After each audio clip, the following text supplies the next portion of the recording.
इतना सम्मान और इतना मतलब भावुकता यहाँ आई कि मैं बोल नहीं पा रहा हूँ। और बात करूँ तो मैं एक छोटे से गांव से एक किसान फैमिली से हूँ। कितने लोग हैं जो किसान फैमिली से हैं या किसानी से संबंधित रखते हैं? ऐसे कितने लोग हैं? हाथ उठाओ तो पूरा उठाओ ना सर, ऐसे करके। ऐसे कितने लोग हैं जो किसी न किसी व्यवसाय में हैं या कोई दुकान चला रहे हैं ना?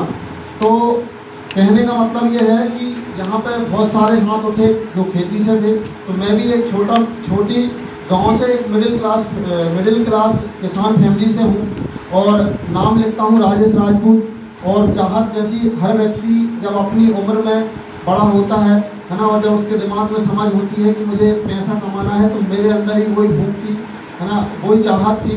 परिस्थिति ऐसी थी कि पिताजी विकलांग थे, तो बहुत छोटी सी उम्र में खेती स्टार्ट करनी पड़ी। मैंने 16 साल की उम्र से खेती संभाली है।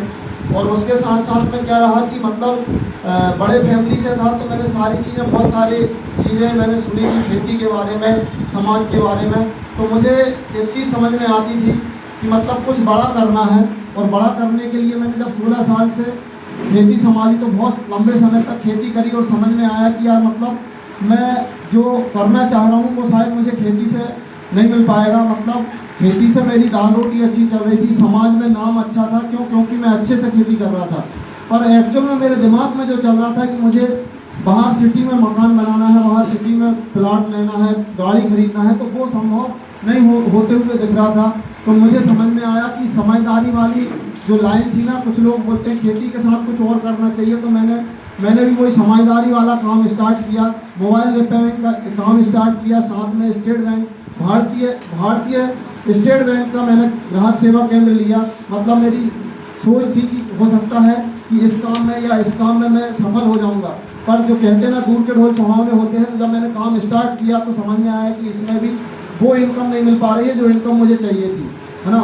और वो इनकम नहीं मिल पा रही थी तो क्या हुआ कि दिमाग में स्ट्रेस बढ़ रहा था। क्योंकि सोच थी बड़ा कुछ करने की। मैंने जो बताया कि मतलब मेरे जो सपने थे कि मुझे अपनी दम पर कार खरीदना है, अपनी दम पर प्लाट लेना है, और वो कहीं संभव नहीं दिख रहा था जो काम मैं कर रहा था उनसे, है ना। खेती में जितना आ रहा था उतना फसल आई और उसमें लग जा रहा था, है ना। दुकानदारी में जितना आ रहा था, पता चल रहा शाम के घर की जितनी आवश्यकताएं थी वो पूरी होती थी। उसके बाद में थोड़ा बहुत बचता था जो कि अपन दुकान में लगा रहे थे। मतलब ये था कि ऊपर ओवरऑल शायद खेती से देखें या फिर अपनी जो दुकान से देखें तो मैं कोई बड़ा व्यापारी नहीं था।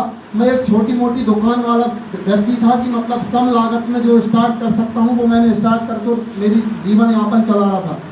पर दिमाग में एक स्ट्रेस था कि मुझे कुछ बड़ा करना है और बड़ा करना है। एक बार ये माई लाइफ स्टाइल जब आपको क्या मालूम क्या बोल के बुलाया होगा, हो सकता है आपने क्या सोच के यहाँ समझा है। पर मुझे जब इस जानकारी माई लाइफ स्टाइल की मिली थी तो मुझे स्पेशल में एक प्रॉपर जो एक्चुअल में बात करें तो स्कूल चला रहे थे जिनके दो स्कूल थे, है ना। वो उन व्यक्ति के माध्यम से ऐसे व्यक्ति को बोला गया था जो वो भी कियोस्क चला रहे थे, मतलब स्टेट बैंक का ग्राहक सेवा केंद्र था, और खुद भी स्कूल चला रहे थे। तो मुझे एक बात समझ में आई कि जो बिजनेसमैन पहले ही से अपने आप को सक्सेस कर चुके हैं, ऐसे व्यक्ति बात कर रहे हैं कि यदि आपको कोई बिजनेस की जानकारी लेना है, कोई व्यापार यदि आपको समझना है तो आप समझिएगा, आइएगा। और मुझे वहाँ पे नहीं बुलाया गया था। मैंने जो मेरे संपर्क में थे उनसे पूछा कि भैया वो बिजनेस क्या है। उनने मुझे बुलाया कि शाम को आके आप समझ सकते हो। और मैं जब शाम को वहाँ पे गया, पूरा बिजनेस प्रेजेंटेशन जैसे विवेक सर ने समझाया यहाँ पर, सेम मुझे भी यही चीज़ें मुझे समझाई गई। यहाँ पर विवेक सर ने आपको प्रोफाइल बताई होगी, उस प्रोफाइल में लिखा है विदेश यात्रा 2000 लोगों को कराई जा चुकी है। उस टाइम पर 300-500 लोग थे।